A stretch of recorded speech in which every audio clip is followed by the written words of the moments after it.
Good day everyone, this is Charmark TV for another video, and today pag-uusapan naman natin about slope of a line given 2 points. So simulan na natin.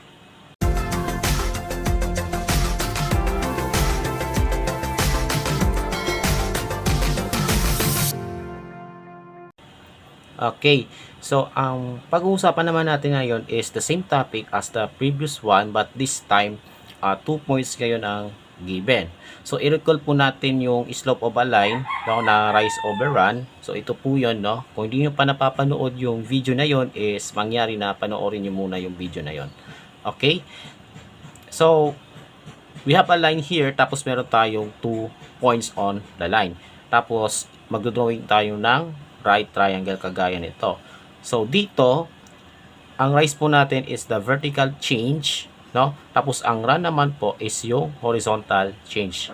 Bale, yung slope na yon, which denoted by M, 'di ba? Ito po yung slope, is equal to rise over run. Okay? Rise over run. Ayan po yung formula ng slope. Now, paano naman kaya kapag imbis na graph ay 2 points ang given? Okay, so yung 2 points na yun ay x sub 1, y sub 1, and x sub 2, y sub 2. Paano naman kaya kapag 2 points ang given imbis yung graph? So, i-derive muna natin. Ano po? So, makikita natin ito sa rise. Ayan yung difference between y coordinates, no? Yung y sub 2 at saka yung y sub 1. Okay? Nakatapat siya dito. So, ito yung y sub 2 at saka yung y sub 1. Kapag kinuha natin yung difference, magiging y sub 2 na minus y sub 1. Okay? Of course, malaki minus sa maliit na number. Kaya ganito siya. Okay? Now, para naman sa run, kung makikita natin, yung x values naman ang nagkakaiba. So, ito, yung x coordinate nito is x sub 1, which is nakatapat siya dito. Tapos dito naman, ang x coordinate ay x sub 2. So, kukunin natin yung difference, and the difference is x sub 2 minus x sub 1. Again, malaki minus maliit. Okay? And then, applying the rise over run ratio, di ba? Bali, ang rise po natin ay y sub 2 minus y sub 1 over x sub 2 minus x sub 1. Meaning to say, no, ang formula for getting the slope, no, of the line given its 2 points on it, 'di ba? We have y sub 2 minus y sub 1 all over x sub 2 minus x sub 1. So, ito po yung gagamitin natin to get the slope of the line that passes through 2 given points. So, magbibigay tayo ng examples para mas maintindihan natin. Okay, so find the slope of the line passing through each pair of points. So, remember po the formula of the slope of the line passing through 2 given points. So, m is equal to y sub 2 minus y sub 1 all over x sub 2 minus x sub 1. Okay, so first things first, ano po? So, alamin muna natin yung values ng 4 variables. X sub 1, x sub 2, y sub 1, and y sub 2. So, ito ay yung coordinates ng first point. So, we have x sub 1 and y sub 1. Okay, so remember po, yung first number is x and yung second number is y. Okay, x sub 1, y sub 1. Tapos ito naman, second coordinate. So, we have x sub 2, y sub 2. So, ibig sabihin nun, ang value ng x sub 1 ay 2, ang y sub 1 ay 3, ang x sub 2 ay 1, ang y sub 2 naman ay negative 4. Kaya naman, since alam na natin yung values ng apat na yon, isa-substitute natin dito sa formula. So, m is equal to y sub 2 minus y sub 1. Kopyahin muna natin yung formula. Okay? Ayan po. Then, we have to substitute, plug in those values to the formula. We have y sub 2. So, ang y sub 2 po natin ay negative 4. Minus y sub 1. Ang y sub 1 po ay 3 all over x sub 2. Ang x sub 2 po natin ay 1. Then, minus x sub 1. Ang x sub 1 po natin ay 2. Okay? Ayan po. And then, now, saka natin i-simplify. Ano po? So, we have negative 4 minus 3. What is negative 4 minus 3? Para sa negative, diba? magiging negative 4 plus negative 3, that's negative 7. And 1 minus 2, so dahil mas malaki si negative, magiging 1 plus negative 2, that's negative 1. And we have negative 7 over negative 1, so negative 7 divided by negative 1 is positive 7. So this means yung slope of the line passing through to these points, 2, 3, and 1, negative 4 is 7. So to check, i-plot muna natin yung 2 points na 2, 3 at saka 1, negative 4 para masiguro natin yung sagot.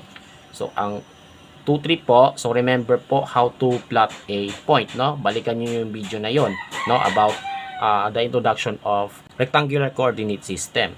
So ito 2, 3, so ito 2, 3 sa y, nandito po siya.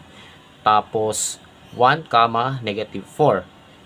X naman ay 1, tapos yung y naman ay negative 4. So, nandito siya. Ano po? Tapos, pagdugtungin natin sila. Okay? Ayan. Tapos, by using the rise over run, do sa previous video, bali magdodraw tayo ng right triangle with these 2 points. Tapos, yun na, rise over run na. So, ang rise po mula dito, we have 1, 2, 3, 4, 5, 6, 7. Ayan. Tapos, ang run po natin ay isang unit lang. Okay? So, ang slope po natin is rise over run, bale 7 over 1. And 7 over 1 is equal to 7. So, magkatugma, ano po? So, ibig sabihin, tama yung sagot. Okay? So, pinapakita ko lang to para ma-appreciate niyo yung paggamit ng formula sa pagkuha ng slope given 2 points. Okay? Now, sa number 2 naman, we have 5, 3 and negative 2, 10. Okay? So, first, burin muna natin to. I-assign muna natin yung values ng apat na variables. So, ito, x sub 1 and y sub 1. Tapos dito naman, x sub 2 and y sub 2. Okay? So, ibig sabihin, x sub 1 is 5, y sub 1 is 3, x sub 2 is negative 2, and y sub 2 is 10. And then, substitute natin sa formula. So, kopyahin muna natin yung formula. Ayan. So, ayan po yung formula ng slope. Then, plug in those values to the formula. We have m is equal to y sub 2 ay 10 minus y sub 1. Ang y sub 1 po ay 3 all over x sub 2. Ang x sub 2 po natin ay negative 2. Okay? Tapos, ang x sub 1 naman po ay 5. Okay? Minus 5. Ayan. And then, saka natin i-simplify. Ano po?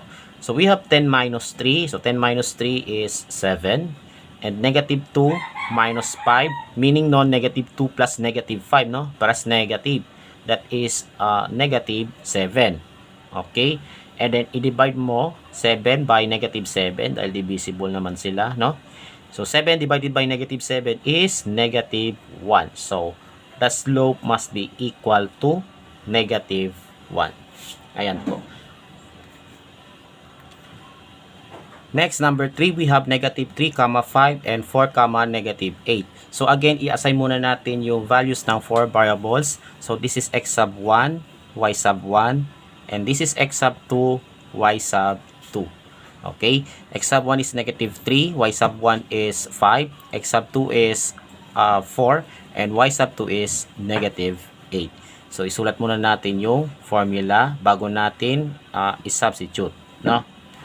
Okay, x sub 2 minus x sub 1.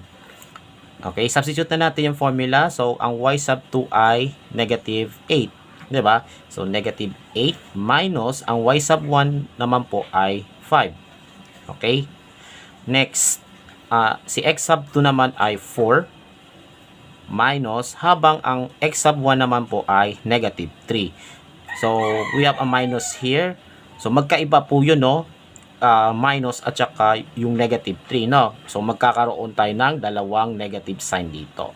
And isa pa, kapag magsasubstitute tayo ng negative number after the operation, make sure na naka parenthesis, kagaya nito. Okay? Kung positive naman, kahit wala. Pero kung negative, naka-parenthesis. Okay? Ganun po. And then, saka natin i-simplify. So, we have negative 8 minus 5. This is equivalent to negative 8 plus negative 5. That's negative 13. Now, and then we have 4 minus negative 3. So, negative times negative must be positive. Magiging 4 plus 3 na siya. And 4 plus 3 is 7. And as you can see negative 13 over 7, this is already in lowest term. So, ang sagot po ay negative 13 over 7. So, nilagay lang natin yung negative sign sa gitna ng fraction. So, yeah, ito na yung sagot. Number 4, we have 2, 5, and negative 7, negative 6. So, again, assign muna natin yung values ng 4 variables. We have x sub 1, y sub 1, and x sub 2, y sub 2. So, this means we have x sub 1, 2, y sub 1 naman ay 5, x sub 2 ay negative 7, tapos y sub 2 ay negative 6. And then, substitute, we have y sub 2 minus y sub 1 all over x sub 2 minus x sub 1. Then, pagkatapos doon, substitution, plug in those values dito. So, y sub 2 is negative 6 minus y sub 1 naman po ay 5. Okay? All over, x sub 2 is negative 7, habang yung x sub 1 naman po ay 2. Okay? So, minus 2. Ayan. And then, simplify. So, we have negative 6 minus 5. This is equal to negative 6 plus negative 5. That's negative 11. And we have negative 7 minus 2. This is equivalent to negative 7 plus negative 2. That's negative 9. Okay? And we now have this one, fraction, 11 over 9. Naka-lowest terms na yan already. Ano po? So, di natin malo-lowest term pa. However, we have two negatives here. So, negative divided by negative, that is equal to positive. Kaya naman, ang slope po ay positive 11 over 9. This is the answer. Number 5, we have negative 3, 3, and 6, 3. So, again, 4 variables. We have x sub 1, y sub 1, x sub 2, and y sub 2. So, try to pause this video para mabigyan ninyo yung sarili niyo ng time na sagutan itong natitira pang mga items. Okay, so, kung handa na kayo at gusto makita yung sagot, sige, keep on watching. Okay, so ayun na nga, we have values of 4 variables na kailangan, and then isulat muna natin yung formula. Ano po? M is equal to y sub 2 minus y sub 1 all over x sub 2 minus x sub 1. Then, isubstitute mo yung 4, no? So, ang y sub 2 po ay 3, minus ang y sub 1 naman ay 3 din. All over, x sub 2 ay 6, minus, habang ang x sub 1 naman ay negative 3. So, make sure na nakaparenthesis ano po, para di malito. Ayan. And then, isimplify na natin ano po. So, we have 3 minus 3 is 0 over 6 minus negative 3. So, we have 2 negative here. So, negative times negative, magiging positive na siya. Ano po? So, 6 plus 3 equals 9. And kapag meron tayong 0 sa itaas or sa numerator, ibig sabihin, yung value mismo ng fraction ay 0. So, therefore, the slope for this one is 0. Okay? And then for the last one, again, pause this video to give yourself time to answer this one. And when you want to reveal the answer, just keep on watching. Okay? So, we have negative 5, negative 7, and 1, negative 3. So, assign natin yung values. Ano po? So, x sub 1, y sub 1, x sub 2, y sub 2. Now, isubstitute natin sa formula. We have m is equal to y sub 2 minus y sub 1 all over x sub 2 minus x sub 1. So, sinulat pala natin actually. Ano po? And then, substitute yung 4 dito. So, we have y sub 2 to be negative 3 minus y sub 1 Ang y sub 1 naman po ay negative 7. So again, maglagay tayo ng parenthesis. All over, ang x sub 2 naman ay 1, habang yung x sub 1 po, no, ay negative 5. So minus muna ha, minus negative 5. So again, parenthesis ulit, 'di ba? Ayan na siya. Okay? And then saka natin i-simplify. So we have negative 3 plus minus negative 7. So magiging positive na 'yan. This will become negative 3 plus 7. That is positive 4. All over 1 minus negative 5, magiging 1 plus 5 na siya. Okay? And 1 plus 5 is 6. So we have positive 4 over 6 or just 4 over 6. However, pwede pa nating ma-reduce to sa lowest term. So, i-divide mo lang pareho sa 2 and you will get the answer of 2 over 3. So, therefore, the slope of the line passing through these 2 points is positive 2 over 3. And that's how you are going to find the slope of the line passing through this pair of points. Okay, so that's all for today about this topic. And I hope you have learned something. Okay, so do not forget to subscribe to my YouTube channel for more videos. And follow me also on my TikTok account. Stay safe, God bless, and as always, have a great day to all.